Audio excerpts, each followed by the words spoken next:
안녕하세요. 김태훈 목사입니다. 뚜벅뚜벅 메시지 오늘 요한복음 41번째. 이게 빠지면 행복은 없다.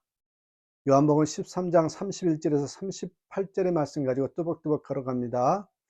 요한복음 14장에서 16장에 나오는 유명한 다락방 강화를 하십니다. 이 다락방 강화는 주님이 돌아오시기 전에 하신 유언의 말씀입니다. 돌아가시기 전에 마지막 하신 말씀이에요. 그 말씀에 본격적으로 들어가기 전에 첫째로 하신 말씀이 유명한 본문 34절 35절 말씀입니다. 새 계명을 너희에게 주노니 서로 사랑하라. 내가 너희를 사랑한 것 같이 너희도 서로 사랑하라. 너희가 서로 사랑하면 이로써 모든 사람이 너희가 내 제자인 줄 알리라. 지금까지 사랑한다고 하면 나 자신이 기준이 되어서 사랑하는 것입니다. 그런데 새 계명을 주시면서 그 사랑의 기준이 내가 아닌 예수님이 되십니다. 예수님이 베풀어 주신 사랑이 기준이 되어야 합니다. 내가 너희를 사랑한 것 같이 그렇게 말씀하시잖아요. 사랑의 기준이 내가 아닌 예수님이 되어서 사랑하라. 이 메시지입니다. 또 한 가지 뭐래요? 서로 사랑하라. 서로입니다. 서로. 한 사람은 주고 한 사람은 받는 그런 사랑도 물론 귀하죠. 그러나 그 사랑이 더 빛을 발하며 아름다워지려면 서로 사랑하는 것입니다. 부모가 자녀를 사랑하는 것은 아름답습니다. 이보다 더 사랑스러운 것은 자녀도 부모를 사랑하는 것입니다. 남편이 아내를 사랑하는 것도 아름답습니다. 그러나 이보다 더 아름다운 것은요, 아내도 남편을 사랑하는 것입니다. 그 사랑의 기준이 내가 아니라 예수님의 사랑을 가지고 서로를 사랑하라. 이렇게 말씀하십니다. 어느 노부부가 이혼하기 위해서 변호사를 찾아왔더래요. 변호사는 이혼보다는 화해를 시키기 위해서 그 부부를 식사에 초대했더랍니다. 닭 요리가 나왔습니다. 남편이 닭다리를 집어서 아내에게 주었어요. 변호사는 남편이 이런 모습을 보이니까 뭔가 변화가 있겠구나 하고 기대를 하죠. 그런데 아내가 남편을 향해서 당신은 항상 이런단 말이요. 나는 날개 부위를 좋아하는데 당신은 40년을 살면서 나에게 날개를 줘본 적이 없어요. 내가 싫어하는 다리를 주고 날개는 당신이 다 먹는단 말이요. 라고 소리를 치는 겁니다. 그 말을 들은 남편은 나는 내가 먹고 싶은 다리를 한 번도 먹지 않고 당신에게 줬는데 한 번도 고맙다는 말을 당신에게서 들어본 적이 없어. 라고 고함을 치면서 자리를 박차고 일어나 나가더랍니다. 내 생각을 가지고 일방적으로 하는 사랑은 진정한 사랑이 아닙니다. 일방적인 사랑은 사랑이 아니라 자기 만족이죠. 자기 만족의 사랑 표현은 상대방으로 하여금 더 상처를 받게 하고 마음을 닫게 합니다. 사랑은 주는 사람의 마음도 중요하지만 받는 사람의 마음도 중요합니다. 서로 서로 사랑하는 마음은요, 서로를 향한 배려와 감사가 있을 때 가능합니다. 서로를 향한 감사와 배려가 없으면 서로를 향한 사랑이 있을 수가 없어요. 예수님은 서로 사랑하라 이렇게 말씀하시면서 너희가 서로 사랑하면 이로써 모든 사람이 너희가 내 제자인 줄 알게 되겠다고. 우리들이 서로 사랑하는 모습을 보고 세상 사람들이 감동을 받으며 우리가 예수님의 제자는 사실을 안다는 것입니다. 서로 사랑하는 사람들은 물론이고 서로 사랑하는 사람을 보는 사람들도 변한다는 말입니다.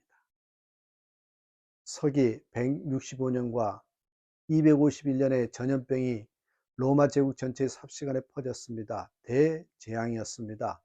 로마 제국이 전염병으로 인해서 공황 상태에 빠졌고 도시에 위기감이 가득했습니다. 그렇게 전염병이 사람들의 생명을 앗아가던 시기에 비기독교인들은 전염병자들과 접촉을 피하고 자신의 생명만을 보존하려고 노력했습니다. 황제와 신하들은 모두 전염병을 멀리하면서 백성들을 제대로 돌보지 않았죠. 그러나 그 당시 기독교인들은 달랐습니다. 그들은 헌신적인 모습으로 교회 안과 밖의 사람들을 치료하는 일에 헌신적으로 임했습니다. 병자들을 돌보다가 전염병에 전염돼서 많은 기독교인들이 죽어갔습니다. 죽음도 두려워하지 않는 채 사랑을 실천하다가 그렇게 죽어가는 기독교인의 모습을 보면서 예수 믿지 않는 사람들이 크게 감동을 받았습니다. 그리고 많은 사람이 기독교로 개종하죠. 이것이 로마 제국을 기독교 국가로 만들 수 있었던 원동력이었던 것입니다. 평균적으로 볼 때 행복한 가정은요, 지능지수, 소유지수, 성취감지수 그런 것보다요 사랑지수가 높답니다. 사랑지수. 당연하죠. 성장하는 교회들은 대체적으로 높은 사랑지수를 갖고 있습니다.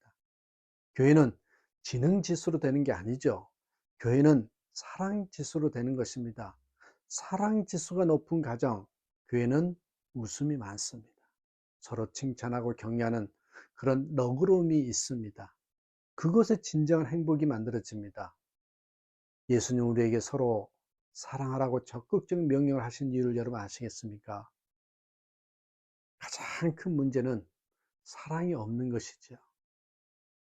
한 여인이 있었습니다. 그녀에게는 어려운 형편으로 결혼하지 못하고 12년 동안 함께 사는 남편이 있었습니다. 어느 날 남편이 간암으로 사형선고를 받았습니다. 수술 시기도 지나서 더 이상 가망이 없다고 퇴원 수속을 밟았습니다. 얼마 동안 집에서 요양하다가 한 달여 만에 다시 응급실로 들어갔는데 그 후 3주쯤 지난 후에 병원에서 그녀가 일하는 식당으로 생명이 며칠 안 남았으니까 퇴원하라라는 연락을 받습니다. 그녀는 병원 엘리베이터 앞에서 대성통곡을 했습니다. 눈물을 훔치고 곧 이런 생각을 했습니다. 곧 남편이 죽는데 마지막 선물은 없을까? 그때 이런 생각이 들었습니다. 참, 우리가 결혼식을 올리지 않았지. 남편이 가끔 말했었습니다. 빨리 결혼식을 올려야 하는데. 그녀는 결혼식이 남편에게 해줄 수 있는 마지막 선물이라고 생각이 들었습니다. 며칠이면 이 세상에서는 영원히 만날 수 없는데 남편을 가장 기쁘게 해줄 그 일을 하지 않는다는 것은 말이 안 된다는 생각이 들었어요. 그 생각을 남편에게 얘기하고 결혼식을 준비했습니다. 남편의 직장 동료 택시 운전사들이 자기 일처럼 준비해 주었습니다. 직장 동료 부인들이 음식을 장만하고 운수회사 사장이 주례를 맡아서 이틀 만에 결혼식을 치렀습니다. 결혼식은 눈물바다가 되었습니다. 형부의 손을 잡고 입장하던 그녀가 신랑의 휑한 얼굴을 보고 참았던 울음을 터뜨리자 진통제를 맞고 서 있던 신랑도 눈물을 흘렸습니다. 하객들도 그 장면을 보지 못하고 고개를 숙여 흐느꼈지요. 그렇게 결혼식을 마치고 38시간 만에 남편은 숨을 거뒀습니다. 그 후 외롭고 힘들 때마다 앨범을 꺼내 결혼식 날 남편의 모습을 보면서 신비한 힘과 행복감을 느낀다고 합니다. 왜 행복이 없습니까? 행복이 없는 이유는 참 사랑과 희생이 없었기 때문이 아니고 혹은 자신이 받으려고만 하고 주려고 하지 않는 것 때문은 아닐까요? 불행이 있다면 그 불행의 원인은 자기 책임도 상당히 있다는 점을 자각하고 가장 큰 문제는 자신에게 사랑이 없음, 이것이 문제임을 자각하는 그런 겸허한 마음을 가지십시오. 그때 하나님은 틀림없이 그에게 신비한 은혜와 사랑과 행복감을 넘치게 하실 것입니다. 세상 사람들은 예배하고 기도하는 것을 보고 예수님의 제자라고 인정하지 않고 사랑하는 모습을 보고 예수님의 제자라고 인정한다 했습니다. 결국 사랑은 누군가의 마음의 문을 여는 최대의 요소입니다. 이제 원수조차 사랑하는 마음을 구하십시오. 비판하지 않는 것도 귀한 덕이지만 인생을 그렇게 소극적으로 수비형으로 살면 행복의 꼴을 넣지 못합니다. 적극적으로 공격형으로 사랑하면서 살 때 행복의 꼴을 넣을 수 있습니다. 여러분, 행복하지 못한 이유는 무엇입니까? 서로를 배려하는 사랑이 없어서입니다. 이제